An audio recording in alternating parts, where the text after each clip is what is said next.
திமுகவின் வெற்றி உறுதியாகிவிட்டது என வேட்புமனு தாக்கல் செய்த பிறகு தூத்துக்குடி திமுக வேட்பாளர் கனிமொழி செய்தியாளர்களிடம் தெரிவித்தார். தூத்துக்குடி நாடாளுமன்ற தொகுதியில் இரண்டாவது முறையாக திமுக துணை பொதுச் செயலாளர் கனிமொழி மீண்டும் போட்டியிடுகிறார். இந்நிலையில் எட்டயபுரம் சாலையில் உள்ள கலைஞர் அரங்கின் முன்பு உள்ள கலைஞர் கருணாநிதி சிலைக்கு மாலை அணிவித்து பின்னர் அங்கிருந்து அமைச்சர்கள் கீதா ஜீவன், அனிதா ராதாகிருஷ்ணன் தலைமையில் தொண்டர்கள் புடைசூழ ஊர்வலமாக மாவட்ட ஆட்சியர் அலுவலகம் வந்தனர். தொடர்ந்து மாவட்ட ஆட்சியரும் தேர்தல் அலுவலருமான லட்சுமிபதியிடம் கனிமொழி வேட்புமனு தாக்கல் செய்தார். அப்போது தமிழ்நாடு காங்கிரஸ் கட்சி துணைத் தலைவர் SPV சண்முகம், மாநகராட்சி மேயர் ஜெகன் பெரியசாமி, MLAக்கள் MC சண்முகையா, GV மார்க்கண்டேயன், ஊர்வசி அமிர்தராஜ் மற்றும் திமுக மற்றும் கூட்டணி கட்சிகள் நிர்வாகிகள், தொண்டர்கள் கலந்து கொண்டனர். பின்னர் கனிமொழி செய்தியாளர்களிடம் கூறுகையில், திமுக அரசின் மக்கள் நல திட்டங்களால் எந்த பகுதிக்கு சென்றாலும் மக்கள் நல்ல வரவேற்பு அளிக்கின்றனர்.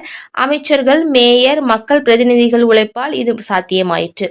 மக்கள் திமுகவிற்கு வாக்களிக்க உறுதியளித்துள்ளனர். தூத்துக்குடி தொகுதியில் வெற்றி உறுதியாகியுள்ளது என்றார். வாய்ப்பை எனக்கு அளித்திருக்கக்கூடிய நம்முடைய தமிழக முதல்வர் அண்ணன் தளபதி அவர்களுக்கு என்னுடைய நன்றியை முதலிலே தெரிவித்துக் கொள்கிறேன். மக்கள் எந்த பகுதிக்கு சென்று பார்த்தாலும் திராவிட முன்னேற்ற கழக ஆட்சியை இன்று கூட காலை முதலமைச்சர் அவர்கள் மக்களை சந்தித்து வாக்கு கேட்க வந்தபொழுது ஆர்வத்தோடு உற்சாகத்தோடு அவர்களை வரவேற்று நிச்சயமாக இந்திய கூட்டணி திராவிட முன்னேற்ற கழகம் வெற்றி பெறும், எங்கள் வாக்கு உதயசூரியனுக்கே என்று உறுதியளித்தார்கள்.